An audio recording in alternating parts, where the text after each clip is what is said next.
खुलुमबाय लोगोफोर, नोंथांमोनखौ बयखौबो गिबियावनो आंनि चेनेलाव बरायग्रोनानै लाबाय। आसा खालामो नोंथांमोना आंनि भिडिअखौ जोबजासिम नायलांगोन आरो सोरबाफोर चेनेलाव गोदानै फैदोंब्ला दासिमबो जुदि आंनि चेनेलखौ साबस्क्राइब खालामाखैब्ला अन्नानै चेनेलखौ साबस्क्राइब खालामनानै हो, लोगोसे लाइक आरो शेयार खालामना होदो लोगोफोर। दिनै ओइचएसनि रिजाल्ट होगोन दे लोगोफोर। दा बे ओइचएसनि रिजाल्टखौ नोंथांमोना खैथासो टाइमनिफ्राय मोननो हागोन, बेसेबां बाजिनिफ्राय नोंथांमोना बे ओइचएसनि रिजाल्टखौ मोननो हागोन बेखौ आं नोंथांमोननो फोरमायहरगोन आरो बेजों लोगोसे नोंथांमोना बबे वेबसाइटआव नोंथांमोना बिनि रिजाल्टखौ मोननो हागोन बेखौबो आं नोंथांमोननो फारि फारि दिन्थिलांगोन आरोना लोगोफोर। नोंथांमोना भिडिअखौल' जोबजासिम नायलांबानो जाबाय। गिबियावनो नोंथांमोना दिनै 28 एप्रिल नालाय लोगोफोर, दिनै 28 एप्रिलाव नोंथांमोना ओइचएसनि रिजाल्टखौ मोननो हासिगोन आरोना लोगोफोर। दा बे ओइचएसनि रिजाल्टखौ नोंथांमोना खैथासो बाजिनिफ्राय मोननो हागोन, बेसेबां टाइमनिफ्रायबो बेखौ आसामनि सोलोंथाइ बिफाननि मन्थ्रि इडुकेसन मिनिस्टार बिथां रनिस पेगुआ मैया गावनि टुइटारनि गेजेरजों पस्ट खालामनानै होखाबाय। नोंथांमोना बे दिनैनि जि ओइचएसनि जि रिजाल्ट, बे रिजाल्टखौ नोंथांमोनहा 10:30निफ्राय नोंथांमोना बिनि रिजाल्टखौ मोननो हागोन आरोना लोगोफोर। नोंथांमोना 10:30 जानाय लोगो लोगोसो नोंथांमोना बिनि जे दिनैनि जि ओइचएसनि जि रिजाल्ट, बे रिजाल्टखौ नोंथांमोना मोननो हागोन दे लोगोफोर। बेनि सिगां नोंथांमोना मोननो हानाय नङा। बेखौ मैयानो आसामनि सोलोंथाइ बिफाननि मन्थ्रिया रनिस पेगुआ बेखौ मानि गावनि टुइटारनि गेजेरजों पस्ट खालामनानै फोरमायखादों। दा लोगोफोर, गोबाङानो ओइचएसनि जि रिजाल्ट, बे रिजाल्टखौ गोबाङानो चेक खालामनो रोङा आरो बबे अफिसियेल वेबसाइटआव थांनानै चेक खालामनांगौ। टाइम जानाय लोगो लोगो नेटआबो गोबां बिजि जायो दे अफिसियेल वेबसाइटआव, माने हाबहैनोबो एसे थान जायो आरोना लिंकआव। दा बेवहाय गोबाङानो माने लिंकखौ नागिरनानै मोना। बेखौ आं नोंथांमोननो दाख्लैफोरबो आंनि चेनेलनि गेजेरजोंनो फोरमायहरखादों बबे लिंकआव नोंथांमोना रिजाल्टखौ चेक खालामनो हायो। दा दिनैबो आं नोंथांमोननो दिनै रिजाल्ट होगोन नालाय, नोंथांमोननो आं बेनि लिंकखौ बबेयाव थांनानै चेक खालामनांगौ बे लिंकखौ आं नोंथांमोननो दिन्थिलांगोन आरो लोगोसे नोंथांमोना आंनि नैबे भिडिअआव थानाय जि डिसक्रिपसन बक्स, बे डिसक्रिपसन बक्सआव थांनानैबो नोंथांमोना बे लिंकआव थांनानैबो नोंथांमोना दिनैनि जि ओइचएसनि रिजाल्ट बेखौ मानि चेक खालामनानै लाहैनो हागोन आरोना लोगोफोर। दा गिबियावनो नोंथांमोना गाव गावनि मबाइल फननि क्रोम ब्राउजारखौ अपेन खालामनानै लाबानो जाबाय दे लोगोफोर। आं बेवहाय बेक थांनि। दानिया नै लोगोफोर, आं आंनि मबाइल फननि क्रोम ब्राउजारखौ अपेन खालामनानै लाबाय। बेवहाय नोंथांमोना सार्च खालामनानै होनांगोन। मा सार्च खालामनानै होनांगोन आं नोंथांमोननो फोरमायखानोसै लोगोफोर।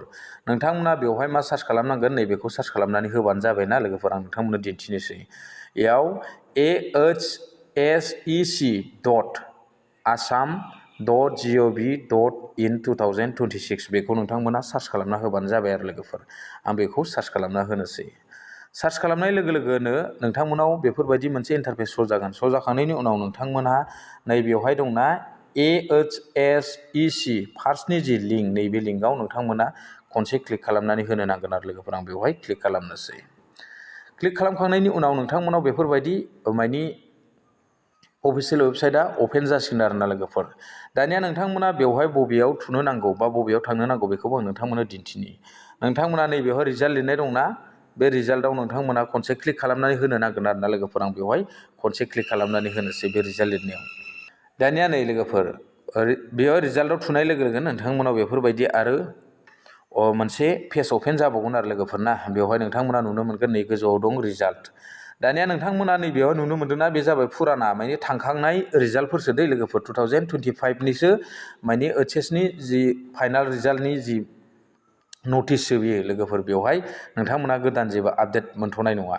जेब्ला 10:30 जानाय लोगो लोगोसो नोंथांमोनहा बेवहाय बेनि रिजाल्टनि जि चेक खालामनाय, जि रल नाम्बार होनाय, बे अपसना बेवहाय श' जागोन दे लोगोफोर। नोंथांमोना गोसोआव लाखा, दा बेवहाय जेबो अपसन नुजाथ'नाय नङा दे लोगोफोर। दा मानि टाइमा जाथ'वाखै नालाय, जेब्ला 10:30 जानाय लोगो लोगोसो नोंथांमोननाव बेवहाय रिजाल्ट चेक खालामनो हानाय अपसना बेवहाय नुजागोन आरो लोगोफोर दै। नोंथांमोना जुदि सोरबाफोर दा जुदि रिजाल्टखौ चेक खालामनो सानदोंबा, नोंथांमोना दा रिजाल्टखौ चेक खालामथ'नो हानाय नङा।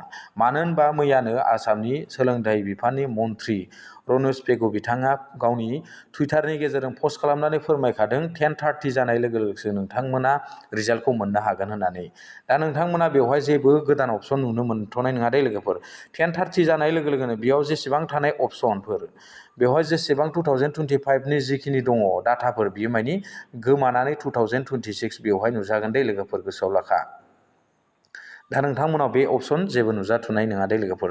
दा बेखिनियानोसै लोगोफोर। जुदि नोंथांमोना दिनैनि जि ओइचएसनि जि रिजाल्ट, फाइनाल रिजाल्टखौ जुदि नायनो जुदि सोरबाफोर रोङाखैब्ला आंनि भिडिअखौ नायदोंब्ला नोंथांमोना डिसक्रिपसन बक्सआव थांनानैबो बिनि डाइरेक्ट लिंकखौ आं नोंथांमोननो होनानै दोनखागोन। नोंथांमोना चेक खालामनानै दिनैनि रिजाल्टखौ नायहैनो हागोन आरोना लोगोफोर। आं बेखिनिखौ नोंथांमोननो फोरमायखाबाय। दा दिनैनि आपडेटआ बेखिनियानोसै लोगोफोर। दा जुदि गोदान आपडेट फैबावोबा आं नोंथांमोननो होलांबाय थानो नाजागोन। Thank you.